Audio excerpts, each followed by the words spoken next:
Good morning friends. आप सभी साथियों का स्वागत है यूट्यूब के इस मंच पे। आशा करता हूँ कि आप सब अच्छे होंगे एवं अपने अपने एग्ज़ाम की तैयारी में लगे होंगे।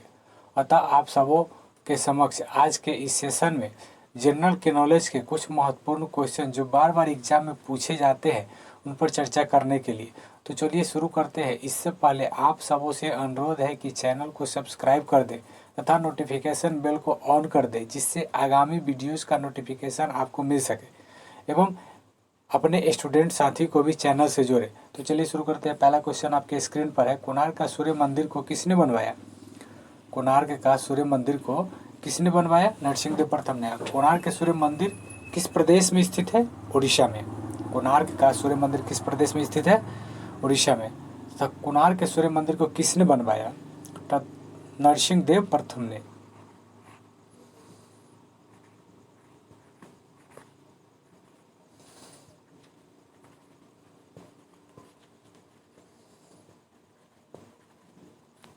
कोणार्क के सूर्य मंदिर को किसने बनवाया था?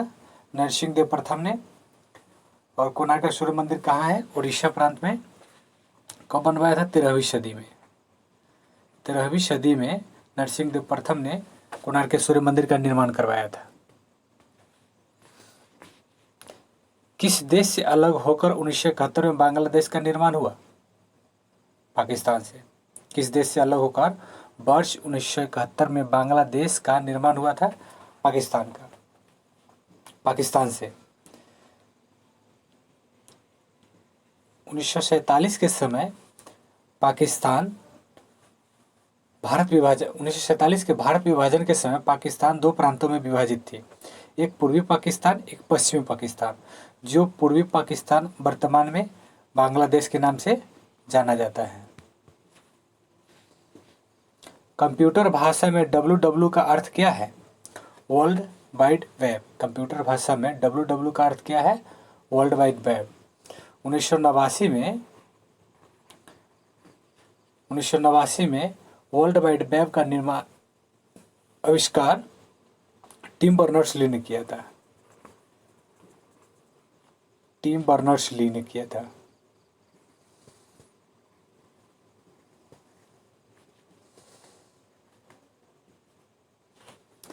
टिम बर्नर्स-ली ने 1989 में www का आविष्कार किया था। 1 किलोबाइट में कितना बाइट होता है? 1 किलोबाइट में कितना बाइट होता है? 1 किलोबाइट में 224 बाइट होता है। एक बाइट बराबर 1 बाइट। 1 बाइट बराबर 8 बिट।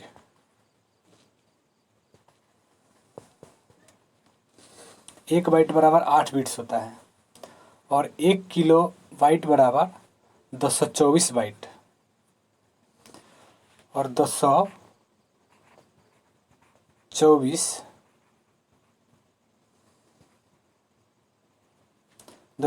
बाइट्स बराबर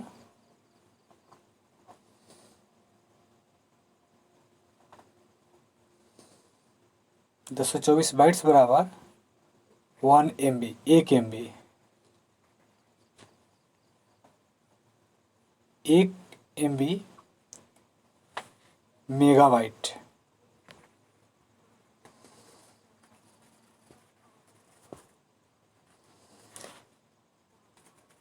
224 बाइट बराबर 1 MB मेगाबाइट होता है। भारतीय राष्ट्रीय कांग्रेस के 1929 के ऐतिहासिक अधिवेशन की अध्यक्षता किसने की थी? पंडित जवाहरलाल नेहरू ने। भारतीय राष्ट्रीय कांग्रेस के 1929 के ऐतिहासिक अधिवेशन की अध्यक्षता किसने की थी? पंडित जवाहरलाल नेहरू ने। तो कांग्रेस की स्थापना किसने की थी? कांग्रेस के संस्थापक कौन है? A.O. ह्यूम। कांग्रेस के संस्थापक A.O. ह्यूम।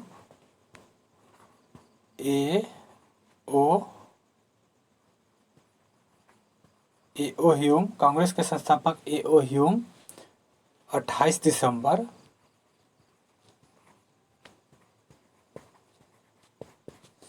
28 28 दिसंबर 1985। कांग्रेस के संस्थापक ए.ओ. ह्यूम 28 दिसंबर 1985। केंद्रीय असेंबली में बम फेंकने में भगत सिंह का साथी कौन था? बटुकेश्वर दत्त। केंद्रीय असेंबली में बम फेंकने में भगत सिंह का साथी कौन था? बटुकेश्वर दत्त। मुस्लिम लीग ने भारत विभाजन की मांग सबसे पहले कब की? 1940 में। मुस्लिम लीग ने भारत विभाजन की मांग सबसे पहले कब की थी? 1940 में। द कॉमनवेल्थ पत्रिका का प्रकाशन किसने किया? एनी बेसेंट ने। द कॉमनवेल्थ पत्रिका का प्रकाशन किसने किया? एनी बेसेंट ने। द कॉमनवेल्थ पत्रिका का प्रकाशन किसने किया? एनी बेसेंट ने। किस एकमात्र भारतीय को अर्थशास्त्र में नोबेल पुरस्कार मिला है? अमर्त्य सेन को। किस एकमात्र भारतीय को अर्थशास्त्र के क्षेत्र में नोबेल पुरस्कार मिला है? अमर्त्य सेन को।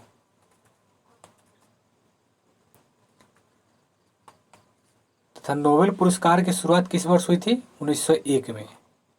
नोबेल पुरस्कार की शुरुआत किस वर्ष हुई थी? 1901 में। पहले भारतीय जिनको यह नोबेल पुरस्कार मिला था वो थे रविंद्रनाथ टैगोर।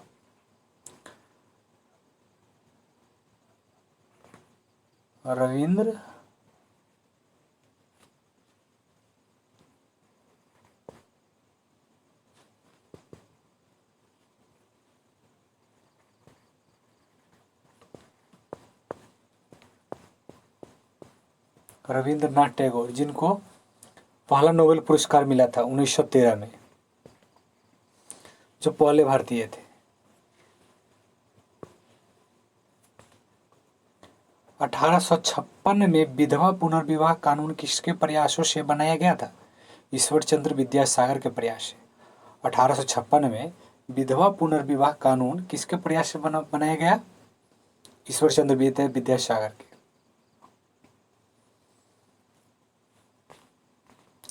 लॉर्ड कैनिंग ने भारत के गवर्नर जनरल के रूप में कार्य किए 1856 से 1862 तक। लॉर्ड कैनिंग ने भारत के गवर्नर जनरल के रूप में कार्य किया 1856 से 1862 तक। लॉर्ड वेलेस्ली के साथ सबसे पहले सहायक संधि किस राज्य के शासक ने की? लॉर्ड वेलेस्ली के साथ सबसे पहले सहायक संधि किस राज्य के शासक ने की? हैदराबाद के निजाम ने।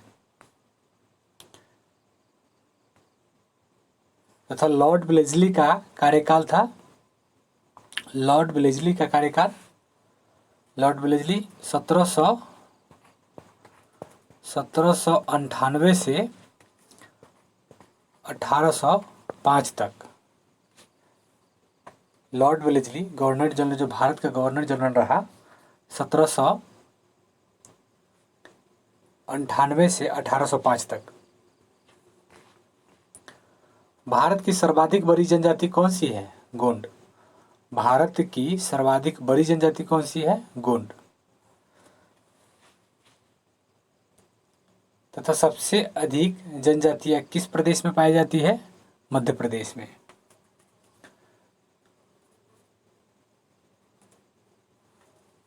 दो 2011 की जनगणना के अनुसार मध्य प्रदेश में सबसे अधिक जनजातियां पाई जाती है।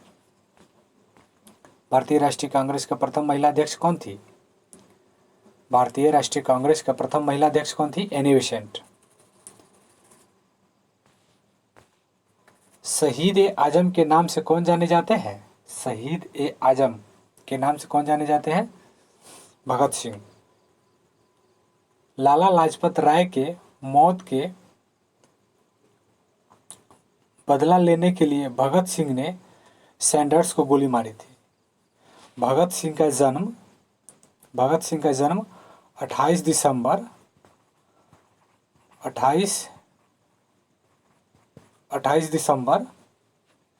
1907 तथा मृत्यु 28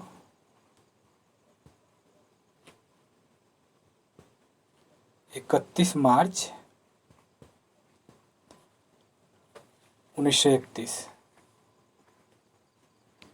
31 मार्च 1931 को भगत सिंह की मृत्यु हुई तथा उनका जन्म 28 दिसंबर 1907 को हुआ था। शहीद आजम के नाम से भगत सिंह को जाना जाता है।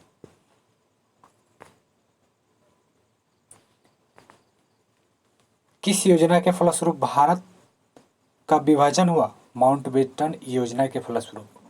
किस योजना के फलस्वरूप भारत का विभाजन हुआ था? माउंटबेटन योजना के फलस्वरूप।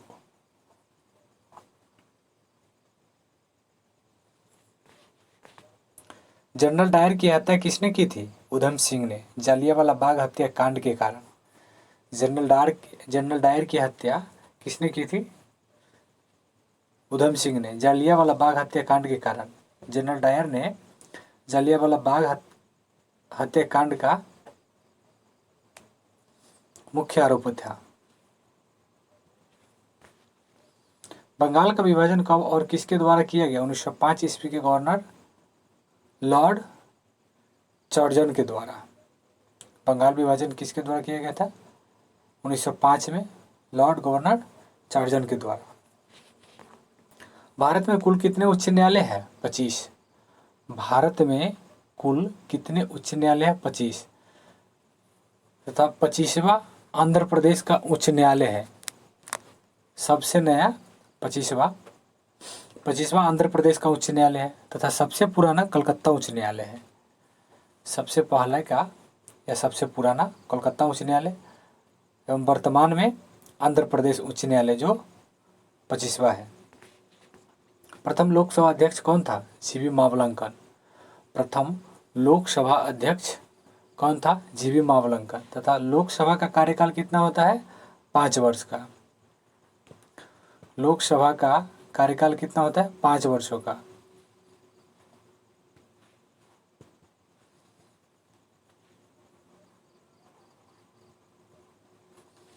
लोकसभा का कार्यकाल 5 वर्षों का होता है। वर्तमान लोकसभा अध्यक्ष कौन है? वर्तमान लोकसभा अध्यक्ष ओम बिरला है।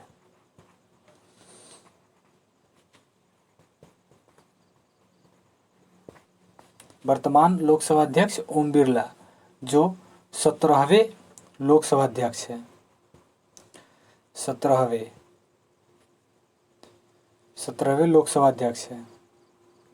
क्रम से 17वें है। तथा प्रथम लोकसभा अध्यक्ष कौन था? प्रथम जीवी मावलंकन।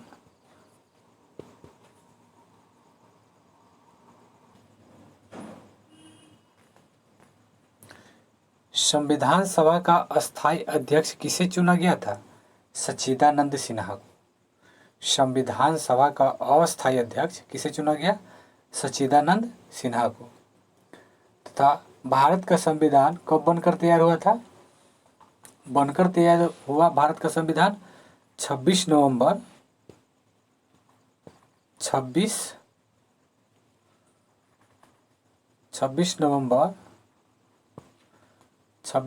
1949 को बनकर तैयार हो गया था।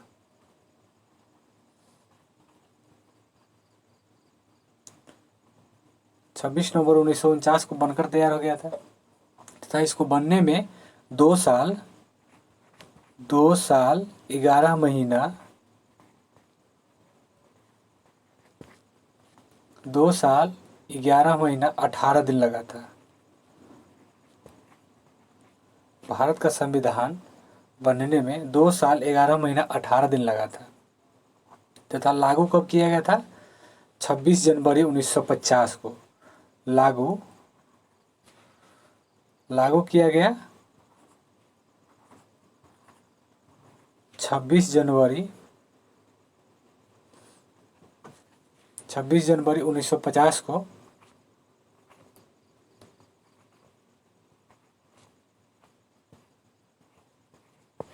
26 जनवरी 1950 को लागू किया गया भारत का संविधान। तथा संविधान के पिता किसे कहा जाता है? भीमराव अंबेडकर को।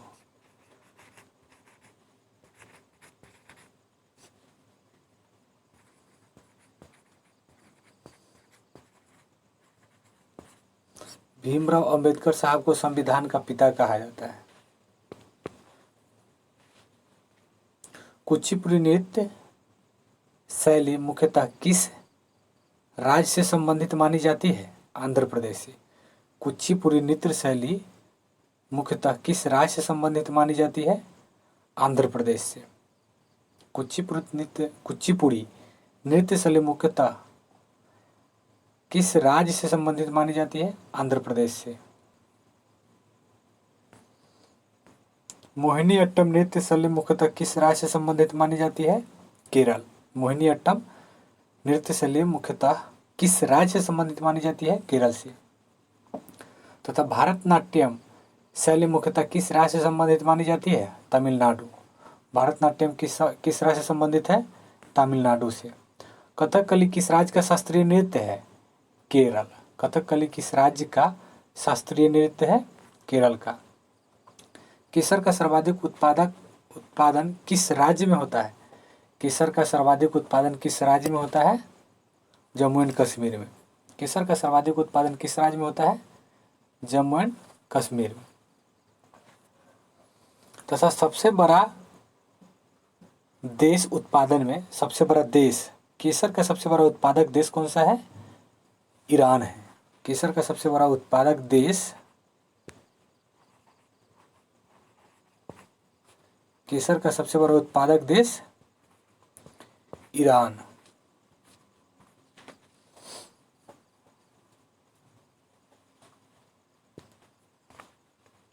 भारत में प्रथम बहुउद्देशीय परियोजना का निर्माण किस नदी पर किया गया? दामोदर। भारत में प्रथम बहुउद्देशीय परियोजना का निर्माण किस नदी पर किया गया है? दामोदर नदी पर। इंडियन नेशनल कांग्रेस के प्रथम अध्यक्ष कौन थे? व्योमेश चंद्र बनर्जी। इंडियन नेशनल कांग्रेस के प्रथम अध्यक्ष कौन थे? व्योमेश चंद्र बनर्जी। गांधी जी किसे अपना राजनीतिक गुरु मानते थे? गोपाल कृष्ण गोखले को। गांधी जी किसे अपना राजनीतिक गुरु मानते थे? गोपाल कृष्ण गोखले को। तथा गांधी जी का पूरा नाम था मोहनदास करमचंद गांधी।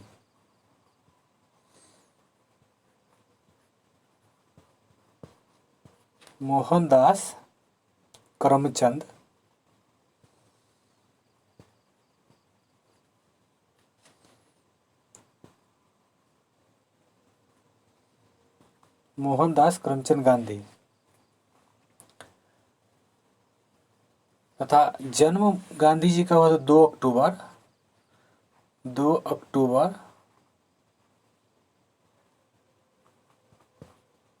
अक्टूबर 1869 पोरबंदर गुजरात में। 2 अक्टूबर 1869 पोरबंदर गुजरात में। मृत्यु हुई थी 30 जनवरी को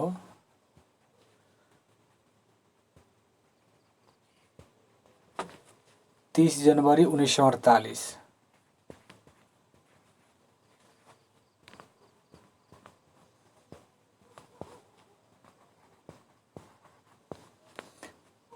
गांधी जी किसे अपना राजनीतिक गुरु मानते थे? गोपाल कृष्ण गोखले को। तथा गांधी जी का पूरा नाम था मोहनदास करमचंद गांधी। गांधी जी का जन्म 2 अक्टूबर 1869 पोरबंदर गुजरात में हुआ था तथा मृत्यु 30 जनवरी 1948 को हुई थी। अंतर्राष्ट्रीय शांति एवं सुरक्षा को बनाए रखने की जिम्मेदारी संयुक्त राष्ट्र संघ के किस अंग की है? अंतर्राष्ट्रीय शांति एवं सुरक्षा बनाए रखने की जिम्मेदारी संयुक्त राष्ट्र संघ के किस अंग की है? सुरक्षा परिषद की।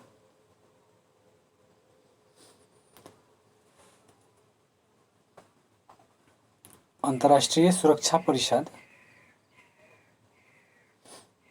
संघ की स्थापना 1945 को द्वितीय विश्व युद्ध के समय हुई थी। द्वितीय विश्व युद्ध के समय 1945 को हुई थी। 1945 को इसका स्थापना हुआ था।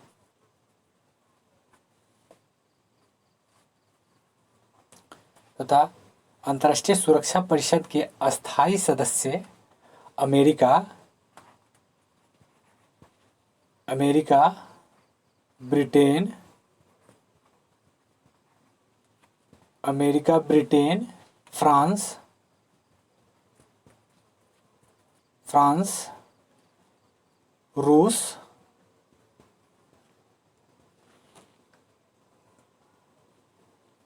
प्लस चीन है। ये 5 अस्थायी सदस्य हैं अंतर्राष्ट्रीय सुरक्षा परिषद के। नोबेल पुरस्कार पाने वाले पहले भारतीय नागरिक कौन थे? रविंद्रनाथ टैगोर 1913 में। नोबेल पुरस्कार प्राप्त करने वाले पहले भारतीय कौन थे? Rabindranath Tagore 1913। Mid day meal योजना किस वर्ष शुरू हुई थी? 1995। मिड डे मील योजना की शुरुआत किस वर्ष हुई थी? 1995 में। बांग्लादेश का राष्ट्रगान कौन सा है और इसे किसने लिखा है? अमार सोनार बांग्ला रविंद्रनाथ टैगोर ने लिखा है। रविंद्रनाथ टैगोर जी के द्वारा अमार सोनार बांग्ला लिखा गया, जो बांग्लादेश का राष्ट्रगान है। बांग्लादेश अस्तित्व में आया 1971 में। उससे पहले यह बांग्लादेश पूर्वी पाकिस्तान के नाम से जाना जाता था। लोदी वंश का संस्थापक कौन था? बहलोल लोदी। लोदी वंश का संस्थापक कौन था? बहलोल लोदी। किस संविधान संशोधन को मिनी कॉन्स्टिट्यूशन कहते हैं? किस संविधान संशोधन को मिनी कॉन्स्टिट्यूशन कहते हैं? 42वें संविधान को। 42वें संविधान को मिनी संविधान कहा जाता है। गोताखोर पानी के अंदर सांस लेने के लिए कौन सी गैस का मिश्रण ले जाते हैं? ऑक्सीजन और हीलियम गैस का मिश्रण। गोताखोर पानी के अंदर सांस लेने के लिए कौन सी गैस का मिश्रण ले जाते हैं? ऑक्सीजन और हीलियम गैस का। तथा अस्पतालों में ऑक्सीजन टैंक में भरी जाने वाली गैस भी हीलियम और ऑक्सीजन है। होम्योपैथी का संस्थापक हेनीमैन। होम्योपैथी का संस्थापक हेनीमैन।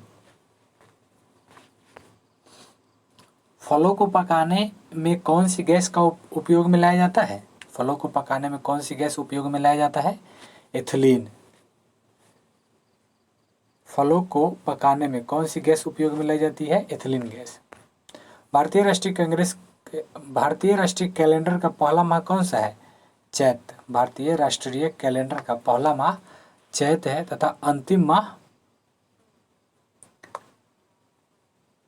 फाल्गुन है। भारतीय राष्ट्रीय कैलेंडर का अंतिम माह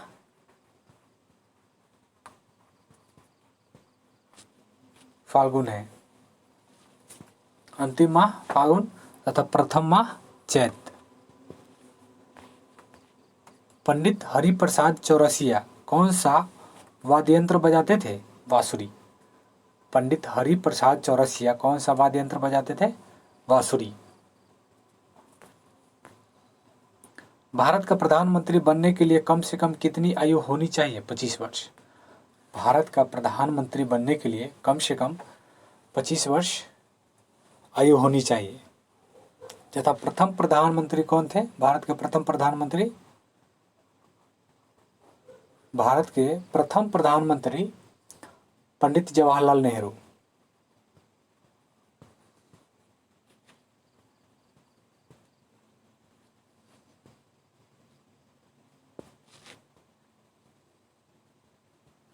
पंडित जवाहरलाल नेहरू भारत के प्रथम प्रधानमंत्री थे।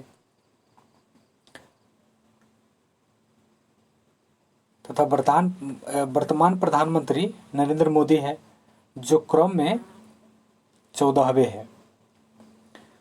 क्रम से 14वें है नरेंद्र मोदी।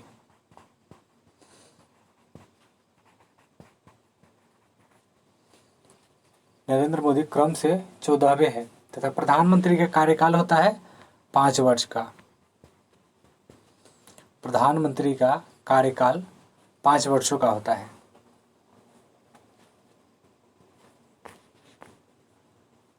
सांची के स्तूप का निर्माण किसने करवाया? अशोक ने। सांची के स्तूप का निर्माण किसने करवाया? अशोक ने।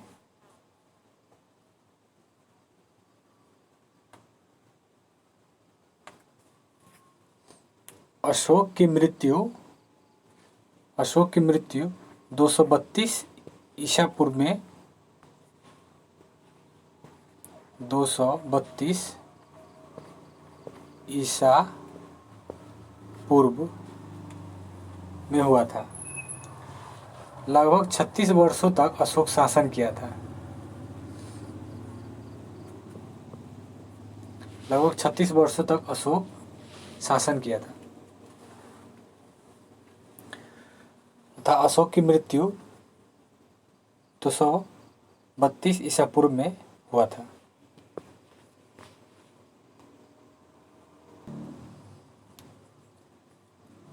यक्षगान किस राज्य का लोक नृत्य है? कर्नाटक का। यक्षगान किस राज्य का लोक नृत्य है? कर्नाटक का।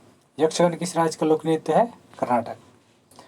मैकमोहन रेखा किन दो देशों के बीच की सीमा बनाती है? मैकमोहन रेखा किन दो देशों के बीच सीमा बनाती है? भारत एवं चीन। मैकमोहन रेखा भारत एवं चीन के बीच की सीमा बनाती है। शिमला समझौता के तहत 1914 में मैकमोहन रेखा का निर्माण हुआ था। 1914 में शिमला समझौता के तहत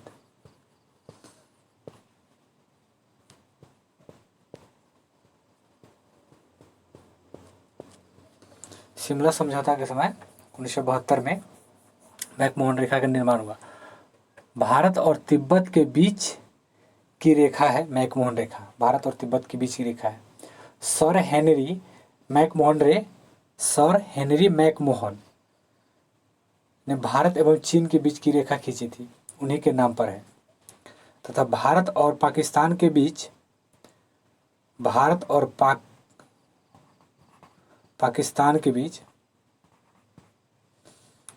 एवं पाकिस्तान के बीच की सीमा रेखा है रेड क्लिफ लाइन। रेड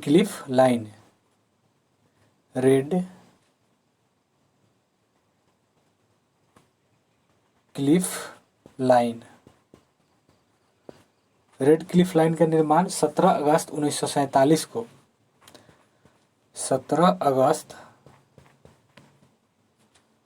1947 को हुआ था।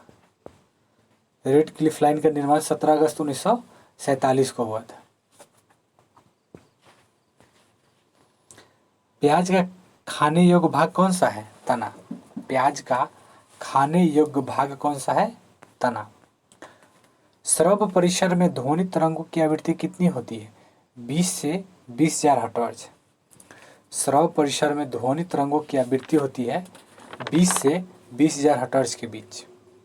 श्रव्य परिसर में ध्वनि तरंगों की आवृत्ति 20 से 20,000 हर्ट्ज के बीच होती है।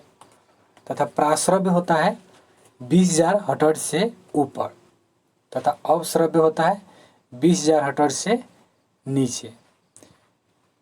20,000 हर्ट्ज से नीचे अवश्रव्य।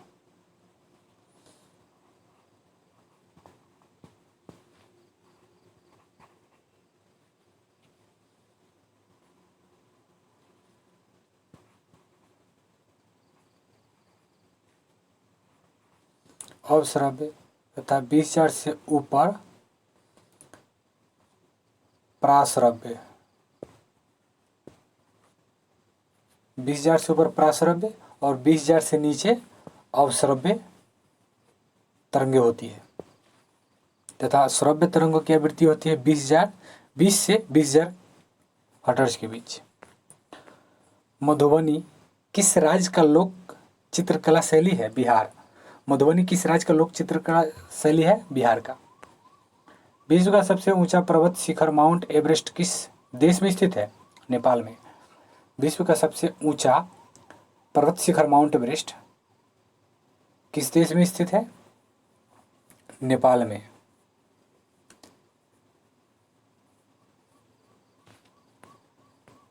किस नदी को दक्षिण की गंगा कहा जाता है? गोदावरी को। किस नदी को दक्षिण की गंगा कहा जाता है? गोदावरी को। निर्विरोध चुने जाने वाले एकमात्र राष्ट्रपति कौन थे? नीलम संजीव रेड्डी। निर्विरोध चुने जाने वाले एकमात्र राष्ट्रपति नीलम संजीव रेड्डी। इनके विरोध में कोई और राष्ट्रपति पद के लिए उस समय कोई खड़ा ही नहीं हुआ था, नीलम संजीव रेड्डी जी के विरोध में।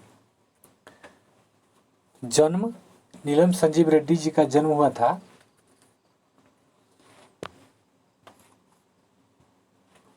इनका जन्म 19 मई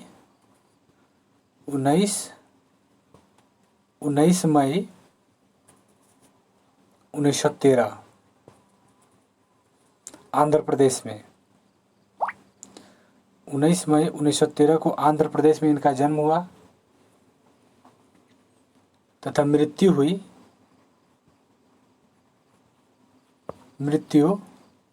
1 जून 1996 1 जून 1996 को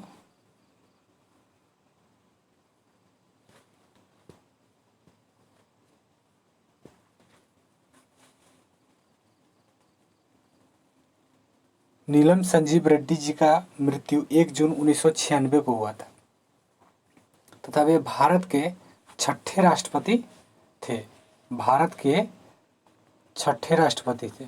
6 नंबर के 6वें राष्ट्रपति थे नीलम संजीव रेड्डी। इनका कार्यकाल 25 जुलाई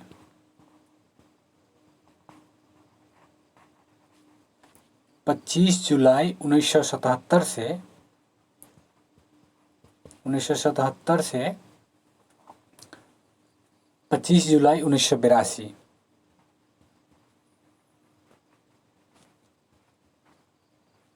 1982 तक। 25 जुलाई 1977 से 25 जुलाई 1982 तक इनका कार्यकाल रहा राष्ट्रपति पद पे। संसार का सबसे बड़ा डेल्टा सुंदरबन डेल्टा कौन सी नदी बनाती है? गंगा एवं ब्रह्मपुत्र। संसार का सबसे बड़ा नदी डेल्टा मुहाना है, गंगा एवं ब्रह्मपुत्र के समीप। सुंदरबन डेल्टा भारतीय महाद्वीप के बंदरगाह क्षेत्र, भारतीय महाद्वीप के बंगाल क्षेत्र के में स्थित है। भारतीय उपमहाद्वीप के बंगाल क्षेत्र में स्थित है सुंदरबन डेल्टा।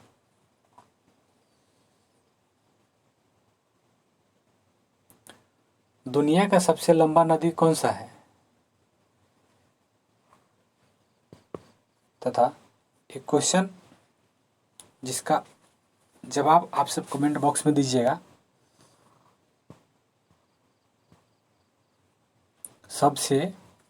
दुनिया का सबसे लंबा नदी।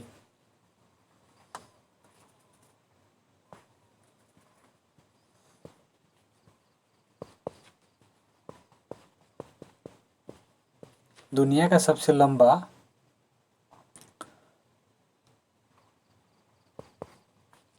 नदी कौन है?